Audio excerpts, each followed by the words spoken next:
Hey guys, I think I have a bit of good news. Right now, my Range Rover has been on for 15 minutes. I actually timed it, and it is not overheating just yet. It started creeping up just a little bit, like at the center, and I heard the fan kick in, brought it down a little bit, more. And whatever I did yesterday, which I will explain what I did, it's probably helping it. But anyways, I also have electrical problems. Sometimes the screen will shut off, the radio will shut off, that kind of thing. But let's see what it's doing underneath the hood.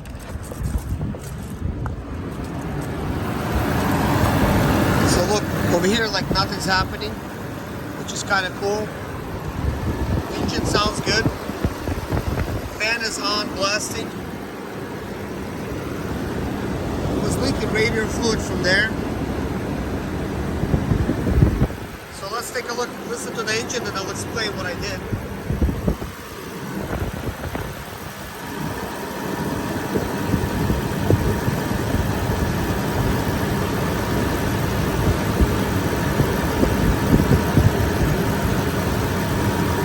And actually, probably for better cooling, I probably should just close this hood. I'll just leave that alone. At least I could tell the water is not bubbling. Because cooling, with the hood open, it's not going to circulate the cooling properly. So we're not driving. It's not helping to vent things. But I want to idle it as much as possible and monitor the thermostat gauge. I'm not going to bore you with it, but obviously the video's been already going on almost 2 minutes. It hasn't overheated now for 17 minutes, which is already a great sign. So here's what I did to it, and then I'm going to show you the bottles that I've used. Guys, this is how I look in the morning. Not shaved, haven't showered, but my Range Rover just got delivered to me, and here I am back in the Range Rover. I'm like, okay, let's figure this thing out. So anyways, everything what I was telling you guys, that is true. So far it has been 17 minutes, and the Range Rover has not overheated, which is already great. So here's what I used. I used K-Seal, and it's basically pour and go type of liquid. So that's exactly what I did. I poured it in, but after about 3 minutes of idling, it started overheating. So I shut it down, brought it down to completely cool temperature again, started the engine back up, and then it started overheating again 3 minutes. I didn't let it overheat. It just got to a temperature slightly above, the normal. So that didn't work. And I actually have videos of me doing that. So these videos are coming up, and I'll show you exactly what I did. And also I'm gonna pop it up on the screen here, showing you guys exactly what I used. So you could actually see exactly what's going on. Still right now it's not overheating. So let's switch back to the Range Rover. As you can see right here, it's still idling, and I'm just gonna basically monitor this thing with you guys. That way I don't get too distracted, and then this thing's gonna overheat, and then I have a bunch of problems on my hands, which we don't want that. So anyways, with that being said, I'm gonna basically explain to you guys. I also used a radiator stop leak by Bars or something, or Burns, or whatever it's called.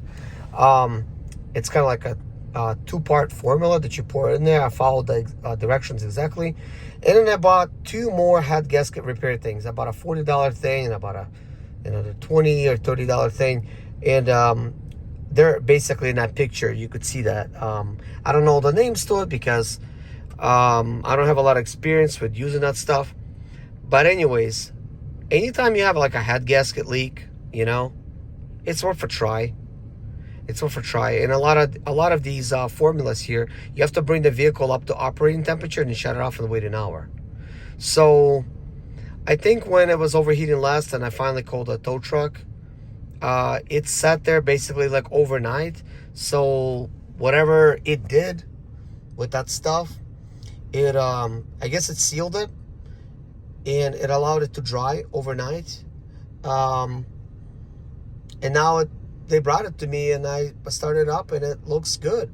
It looks good so far. So I'm going to let it sit here probably another 15 minutes.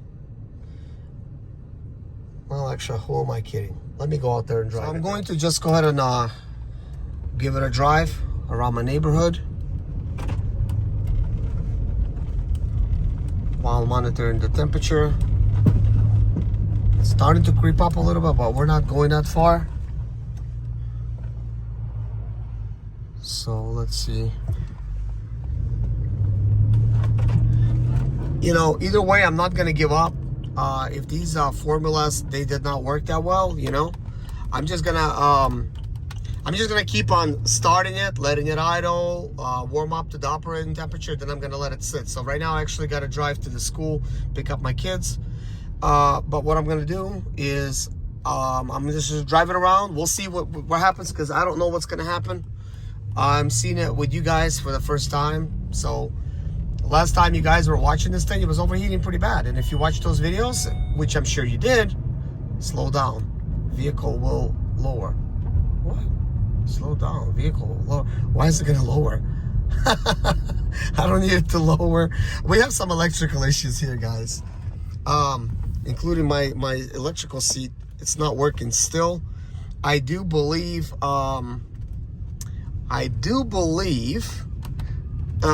because I do have a sunroof version, there is a possibility of a roof leak as well.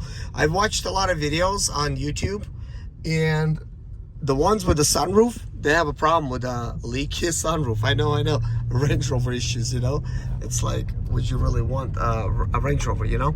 But yeah, I do want it. You know, I do want this headache. I love Range Rovers, especially this white, and I'm enjoying it. Look at that doggy right there, right around. This is my friend's dog. Hey, German Shepherd. I don't want to run over you, buddy. He's always on the road, chasing cars away, you know. He's very protective of his family.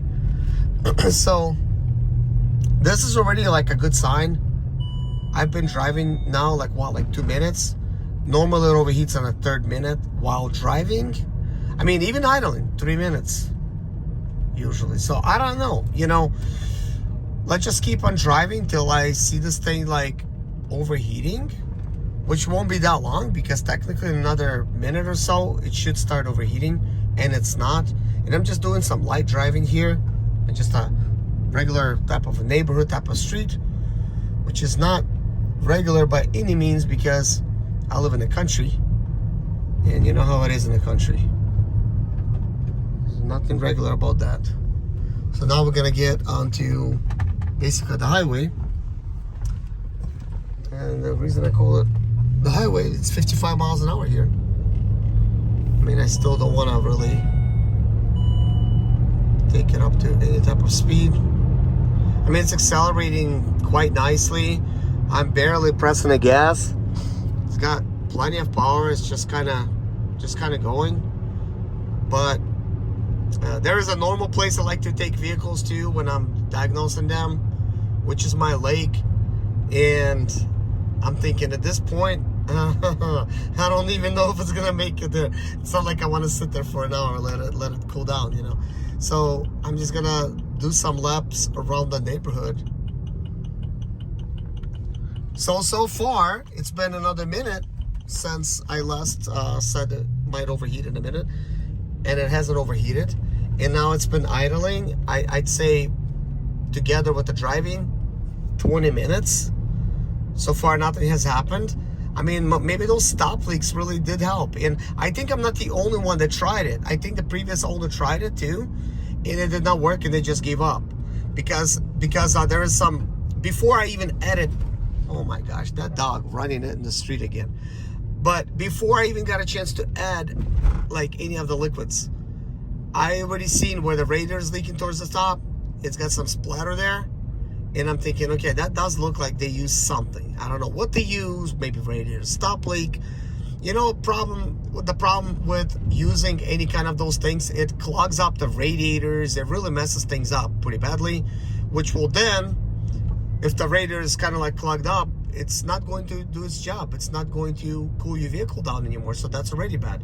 So guys, what I did, and I will tell you guys in this video, I went ahead and I ordered a brand new radiator for it, a thermostat, and I ordered what else did I order? So a water pump, you know, because those are the things you want to basically look at and replace. Wow, it's now been 5 minutes of driving. That's incredible. And it's not overheating.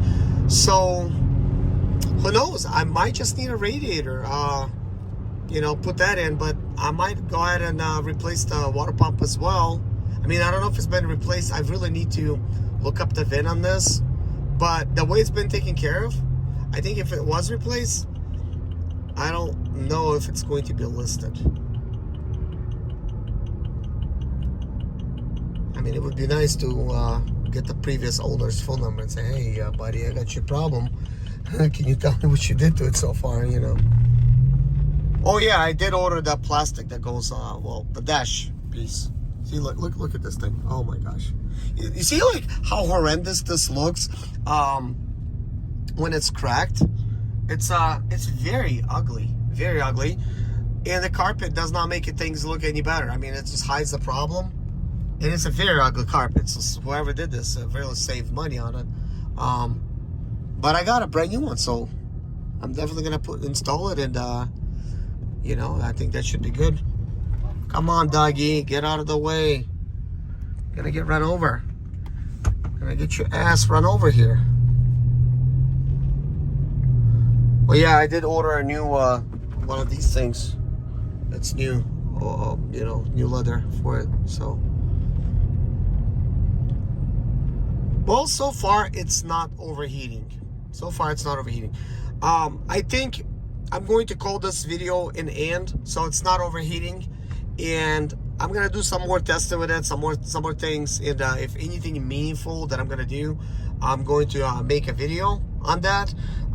Please let me know if you want to see more videos on this, because there's a lot that needs to be done to this thing. I don't know if this is a proper place to post the videos. Let me know, guys, if you're interested in seeing them. Because anything that I'm gonna do to this Range Rover, I'm gonna be keeping it first of all. So I'm gonna make all these maintenance videos and stuff like that. What's it costing me and things like that. But anyways, guys, take a look at the video description below what the Range Rover has cost me so far, and some of the advice when it comes to overheating. I have all the advice in the comment section. It's pretty detailed. So anyways, guys, thank you so much for watching. Take care of yourself and see you in the next video. Bye-bye. Guys, I drove the Range Rover some more. I finished driving it. Like, I literally took it out like on a regular type of a long trip. And when I say long, like just, you know, like a normal like road trip, I think it lasted about 10 minutes. Still, it's below the center. Let me show you. The temperature gauge below the center. So now we're going to shut it off. And that's all. Thank you guys so much for watching. And see you guys in the next video. Bye-bye.